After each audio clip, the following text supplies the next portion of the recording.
Hello, welcome to our SOLIDWORKS design project presented by Jenna and Aiden Camlin for the Spring 2023 DFT 170 Engineering Graphics class at Cape Fear Community College and instructed by Dr. Hans Chapman.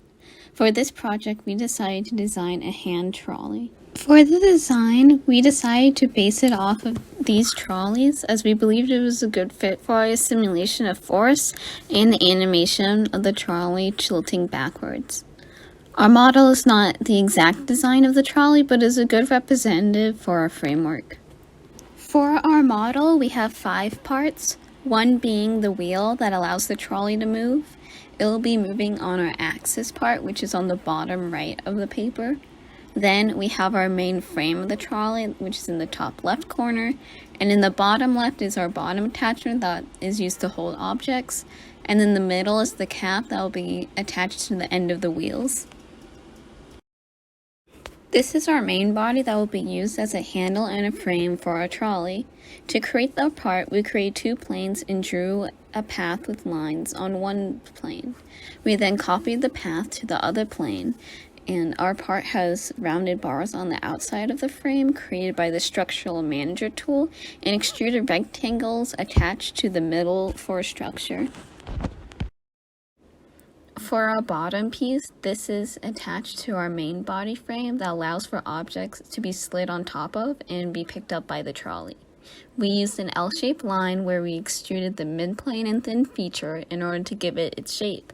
We also used the fillet tool to round out the edges. Here's our wheel design. We first had to create the outer part, which is in black. We made a rounded path using lines and used the tool Revolve Boss Extrude to give our smooth shape. We then created a half shape in the middle with lines and mirrored it to the other side of the wheel and revolved extruded again, which gave us the divot look in the middle. We then extruded cut a circle in the middle of where our axis bar will go. The axis, or wheel attachment, is used to maintain balance of the trolley and is the connection point of the wheels to the trolley's body. The general shape of it was made by extruding a circle into a rod shape and creating the large protrusions that were added on each side by making use of the mirror function. This part is the end cap, which is used to bind the wheels to the trolley's axis bar to ensure that the wheel does not fall off. It is a simple hemisphere with a divot in the middle that was made using an extruded cut.